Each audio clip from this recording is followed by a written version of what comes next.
Hey, good evening. I'm really happy to have you here. My name is Daniel. I was a professional opera singer and beatboxer, and tonight we are listening to more of Geoff Castellucci performing covers of Johnny Cash. For those that don't know or haven't seen my last video of Geoff doing a Johnny Cash cover, I love listening to Johnny Cash. He's got such a unique voice, and his style of performing is so unique to him. It's just something I really dig with and vibe so much. It's so good, dude. But especially when Geoff covers him, it's just his own unique twist on such a unique artist, and both of those things coming together, concatenating into something just so majestic, into a new musical experience. So, I don't know how Geoff is going to put his spin on Ring of Fire here. I really dig this tune. I've heard this tune performed by a myriad of different artists throughout the years, and I have even a few on my channel, I think. And I'm just so excited to get into this, and I hope you guys are as well. So without any further delay, let's jump into it. I fell into a burning ring of fire. I went down, down, down, and the flames went higher. And it burns, burns, burns. The ring of fire, the ring of fire.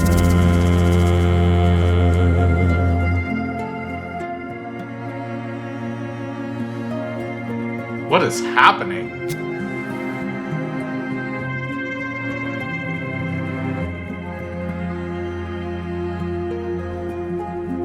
Love is a burning thing, and it makes a fiery ring.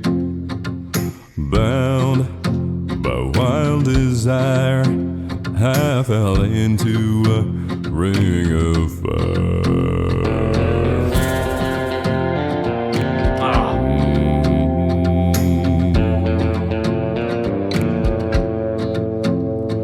The taste of love is sweet when hearts like ours meet. Yeah, and I fell for you like a child. Whoa, but the fire went wild, and I fell into a burning ring of fire. I went down, down, down, and the flames went higher. And it burns, burns, burns, the ring of fire, the ring of fire.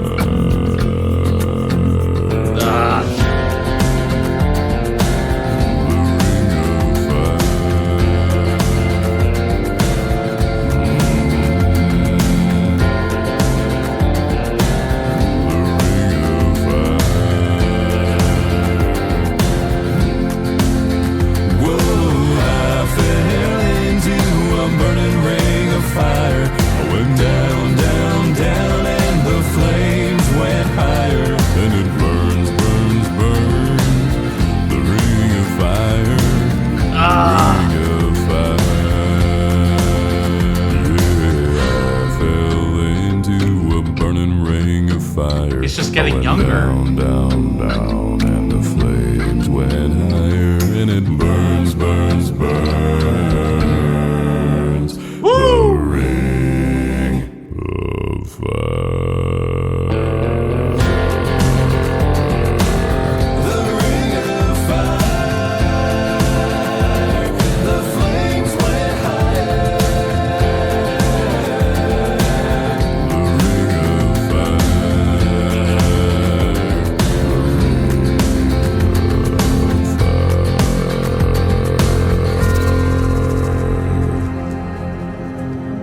What is happening?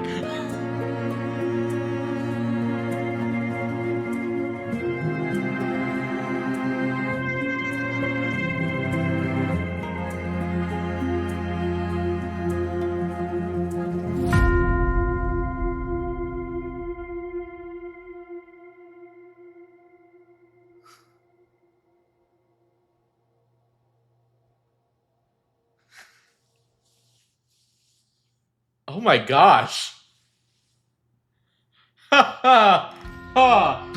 That's the most bizarre version of that song I've ever heard or seen. Oh my gosh. I mean, don't get me wrong, it's wonderful how he arranged the score itself and was able to add a lot of his own musical ideas into the cadences, how he picks up on words and sentences, making sentences feel a little out of the ordinary or just things that we're not really accustomed to when we typically listen to the song.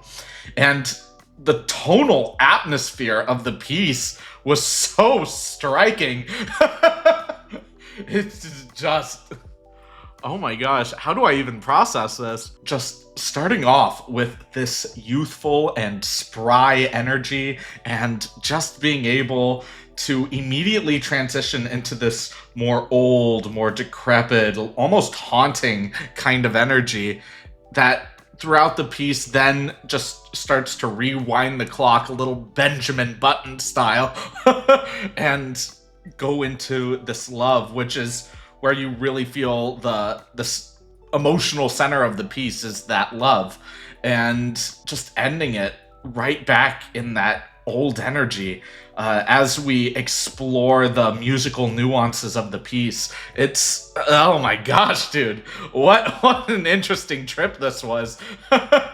This wasn't a lot like his other Johnny Cash cover that I reviewed, so this was really interesting for him to do this, and I don't mean that in any derogatory or negative way. It's just very interesting, and I really love this conceptually. I'm excited to explore more of this, scrutinize it a little bit more, so let's just jump into the analysis.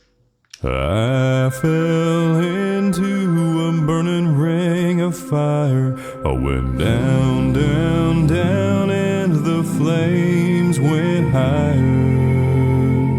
And it burns, burns, burns, the ring of fire, the ring of fire.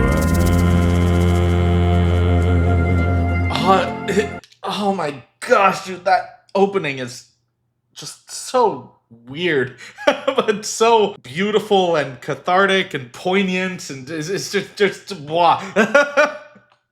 First off, starting the song with the chorus is a very bold move, because a chorus is usually the reveal of what the core of the song is. So usually when you listen to songs in general, the chorus is buried deep after verses or introductions or things like that. So you really get a feel of the music before diving into what the pith of the music itself is all about.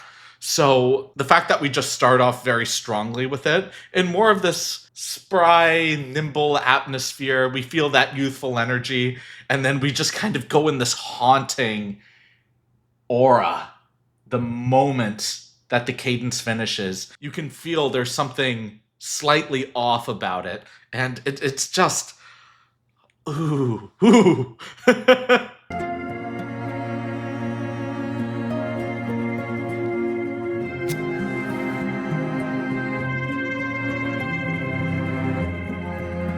That makeup, dude.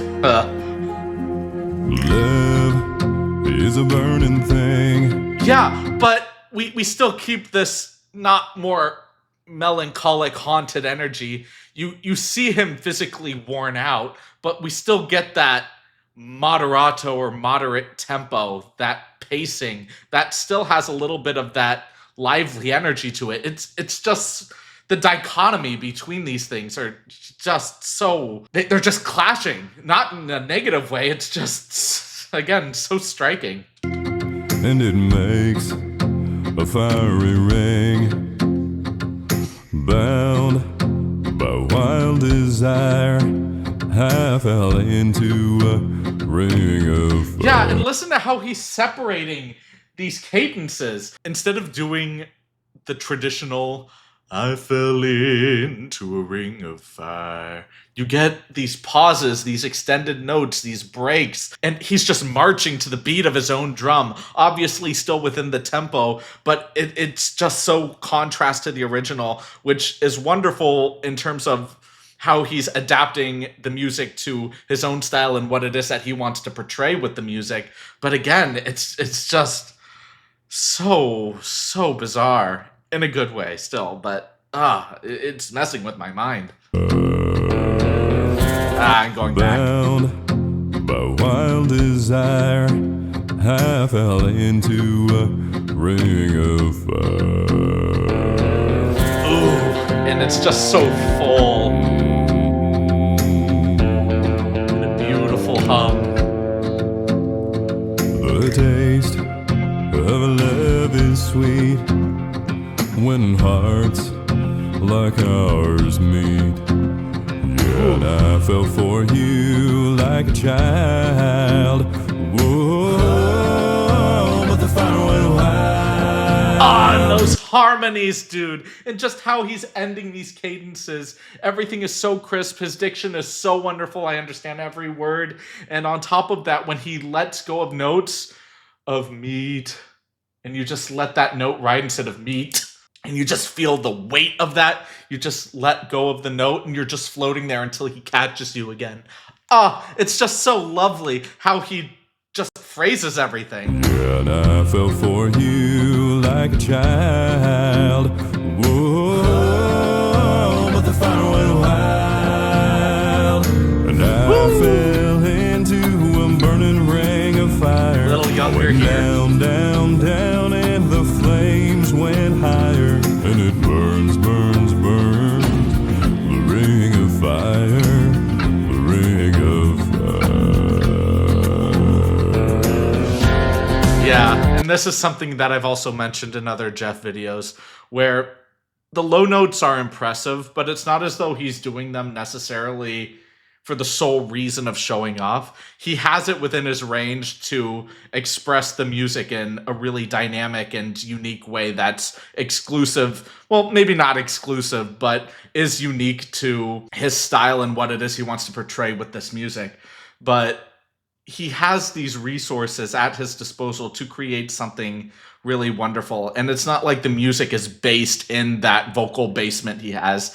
It's just a really nice, wonderful way to express notes in a very rich and full way without it necessarily being overused. I would not want the entire song to be in that basement, but he just uses them as the stresses at the end of select cadences, and that's just so tastefully done.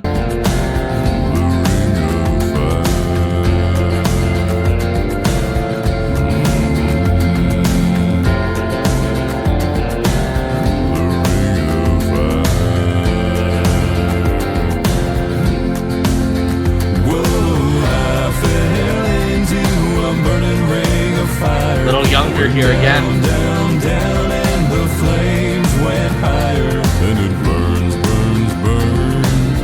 The ring of fire, the ring of fire. Yeah, I fell into a burning ring of fire. Again, so I went young. Down, down, down, and the flames went higher, and it. Oh, and listen to that musical cadence, how he changes it from the original. I fell into a burning ring of fire. I went down, down, down, and the flames went higher, and it burns, burns, burns. The ring I love that deceptive cadence, dude. burns, burns, burns. The ring of fire. And just listen to how he slides into that note. It's not just one note and the next note where it feels separated. You just feel that deep bass growl and then just slide into that upper note. And yes, I do know that that is Geoff's wife. The ring of fire. Oh.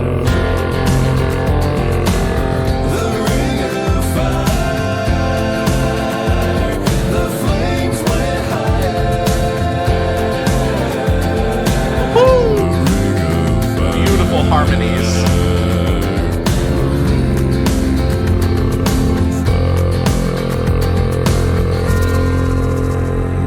And then haunting. Back to this old Geoff.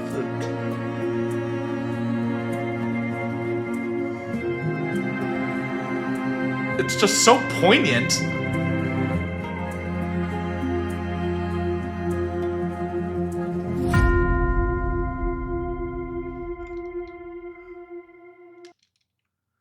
just growing old together and she's gone. Is this supposed to be reflective of Johnny Cash's wife, I wonder? Until Johnny passed. That could be it. And just keeping that spotlight there. Geoff is such a compelling musician and storyteller, and this is something I just love about reacting to his videos, is that it's not always about the music, even though the music is what is being heavily focused on. He's such a great storyteller. He's describing scenarios not just through the music, but through his actions, through his set work, through his camera angles, through his lighting, through what it is that he is actively expressing through the actual video itself. And I know that he has this attention to detail, that this is not accidental, because I have the understanding that Geoff also reads books on YouTube as well, or I don't know if he still does, but I have seen him do a voiceover for Hans Christian Andersen's The Little Mermaid, at least, him just reading through that book. And for those that don't know, I also did not the full story of The Little Mermaid, but a more succinct version of Hans Christian Andersen's The Little Mermaid, back when this channel was just about storytelling. And I'll tell you, reading children's books in a way that is actively compelling is quite challenging. Trying to really build a world for your audience has a tremendous amount of challenge, and that's something I always admired about my parents reading bedtime stories for me when I was younger, because they weren't just reading books on a page, and I wasn't just looking at the pictures on the page themselves, but I was listening to how they modified their voice and what it was they were doing to actively bring the characters to life, their facial expressions, and it just brought so much more power to the story that was so compelling and really ignited my passion for storytelling. And that's something that a lot of people tend to find confusing about me personally, just in terms of, wait, you like both opera and beatboxing, and you also like metal music and rock music and all of these other genres? Yeah, absolutely. I'm dazzled by the human voice, the human condition. I love human psychology and how we operate, and I'm especially dazzled by what we're capable of doing with our voices. And the reason I love opera isn't necessarily because I deeply love classical music, even though that is true. I do love classical music and everything that that's associated with, whether it's medieval, Baroque, Romantic, etc. I just love the storytelling that opera can provide, and I don't think a lot of people really give it the credit it deserves in terms of its storytelling. Opera isn't just a woman on stage screaming notes in a metal bra. You know, there's beautiful elements about it. There's incredible tragedy and hysterical comedy, and I remember I was performing Leporello from Don Giovanni, and for those that haven't seen my interview with Peter Barber, that is on YouTube as well, so feel free to check that out. But we were just talking about Giovanni for a little bit, Don Giovanni, which is an Italian opera by Mozart that we both performed in, not together, but in our own performances. And I got to play Leporello, which is Don Giovanni's right-hand man, his assistant, his servant. And I wanted to bring to life that comedic relief character in a new way, in a way that wasn't expressed by other performances that I saw of him. So instead of just being a kind of goofy servant that was just present and always there for Giovanni, I just took on a new form. And because of that, when I performed him on stage, I got a bigger applause for my character than Giovanni did for his at the end of the show. And that's what can happen when you express something in a way that people aren't expecting. And that's what Geoff did here, where you can take an idea, a concept that people are already familiar with, and just modify it, sculpt it in a way that's new, that's compelling. It's not necessarily reinventing the wheel, taking something that's already good and foundational and just making it your own and something so remarkable. And Geoff did such a wonderful job with this in this piece, which is why it's so striking and so bizarre. It's just very compelling. It's like stepping through Wonderland and just kind of exploring the mystical realm of what it is that he's built. All of us are familiar with Alice in Wonderland, but just being able to step through his Wonderland is really just awesome. Great job, Geoff. This was this was a lot of fun, and I just really enjoyed myself in this. Thank y'all so much for watching this video. If y'all liked it, please like, comment, subscribe, and share. And if you didn't like it, please leave a dislike and let me know why in the comments. I do read all of the comments, even if I may not heart or reply to them, so please know your comments do not go unnoticed. If you guys want to see this video and other videos early on my Patreon, I have a link in the description below, so feel free to check that out as well. You can support me there for just a few bucks. But as of right now, I really want to appreciate all of you guys for being here watching these videos. I deeply appreciate it, so thank you so much. And I can't wait to see all of you in the next video. Have a great rest of your evening, everyone.